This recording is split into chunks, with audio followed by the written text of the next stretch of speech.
What's going on, guys, and welcome back to your economic news report for Sunday, July 24th. So I want to explain what's happening right now because I know a lot of people are not prepared, and you should be. Because here's what's going on. For the past 2 years, the American people have been pretty satisfied with where things were at. We knew about COVID, right? We knew what was happening there, and we knew eventually things would get back to normal. We now know that there are plenty of jobs out there, so we have time to find the perfect one. And we also know that the war between Russia and Ukraine is eventually going to be over, and it actually looks like it's coming to an end fairly soon. Well, I want to talk about what's going on right now, because the biggest thing that's going on right now is the threat of a recession while we are seeing extremely high inflation. In 2021, the threat of a recession was around 10%. Not that much. And everybody knew it was always going to be, in the discussions, but it wasn't something that we were really worried about. Now in 2022, that threat is over 50%.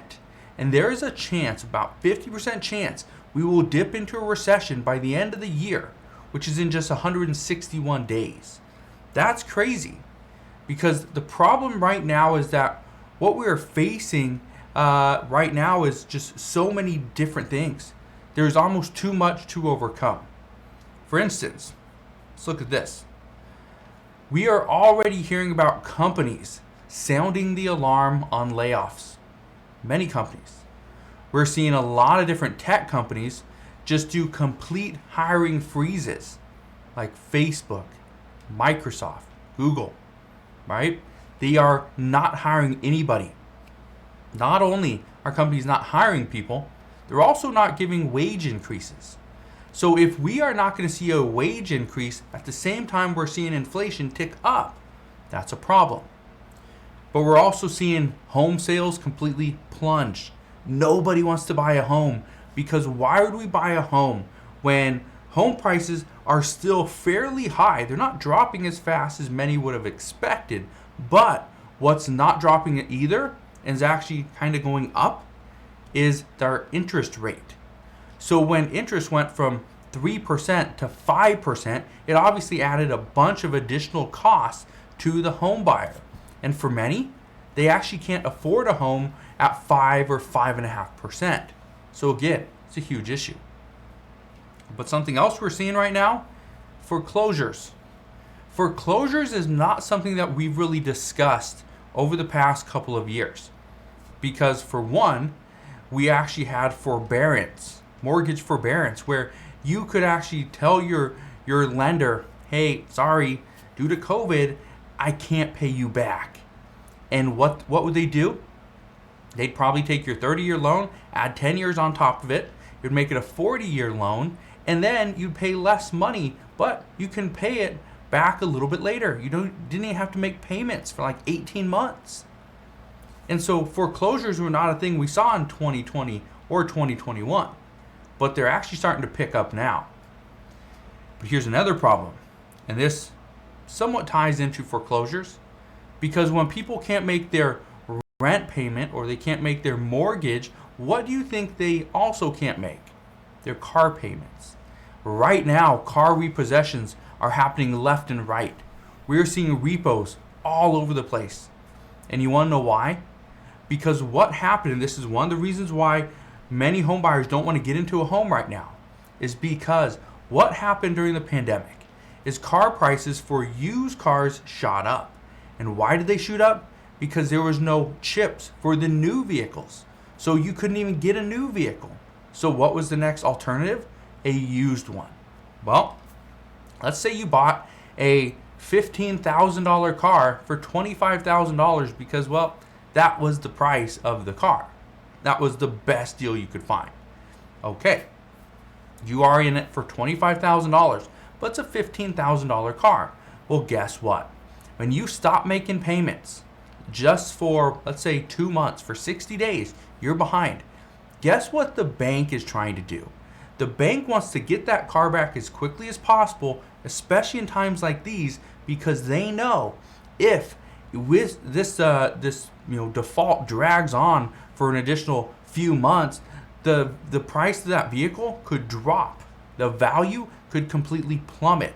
And if that happens, let's say you owe $25,000, it's a $15,000 car, but then prices start going down, and now it's maybe a $12,000 car. Here's the problem. If you are not actually paying for it, that means the bank has to get it back. That means the bank needs to go and sell it. That's the issue. If they can only sell it for $12,000, but you owe $25,000 on it, yeah, that's a problem. This is one of the reasons why repossessions are happening faster and faster, because banks need to get their asset back so that they can actually go and offload it. So again, it's a big issue. But this is why you need to be prepared, because a recession is going to happen. It's not a matter of if it's going to happen, it's when it's going to happen. It's a matter of time. And this is what financial experts are recommending. First, they say get your finances in order. Pay down or pay off any debt that you may have. And the reason they say this is because you do not want to be left holding the bag of debt. Because as rates increase, especially if it's an adjustable rate, you do not want to be holding that bag. You want to pay that off as quickly as possible. Some say you do not want to have any monthly recurring subscriptions. This could be the gym. Maybe you have a tanning subscription. Maybe you have some type of app on your phone. It costs you $9. Maybe it's Hulu or Netflix or Amazon Prime, whatever it is. Get rid of your monthly subscriptions, is what they're saying. You do not want any monthly payments, not at all. They also say increase your monthly income. If you have to get a side job, do it. If you need to get a side hustle, do it. Get it done, make some more money. But they say the most important thing that you can do right now is to save your money. Don't go and buy a new car. Don't go and buy a house. Don't go take a lavish vacation. If you are a lower or middle income earner, do not do some of these things. Save your money, because this could be the biggest wealth transfer we have ever seen. And you want to make sure you're in on this. So, when a recession does come, it's going to create more layoffs. It's going to push businesses to simply close. And it will likely take a little while before prices actually drop. And if prices stay fairly high and fairly elevated, and the American people don't have any disposable income, this is going to be a complete disaster. So, what I can tell you right now, just have to be patient, save your money, figure out a way to be more prepared. Because when it comes to being prepared, the first thing you need to do is plan. The second thing is to make sure you have something in it. Have some money, right? Have some resources. Because I can guarantee you, when we do finally dip into a recession, there's going to be so many different buying opportunities for stocks, for businesses, for real estate. It's going to be a great time if you have money. It's going to be a horrible time if you don't. So, this is going to happen. We don't know when it's going to happen, but it will. As always, as I know more, I promise, I'll come back on and share all latest news and updates. Again, just want to thank you guys for watching. Have a wonderful rest of your day. Consider subscribing, and I'll see you guys on the next one.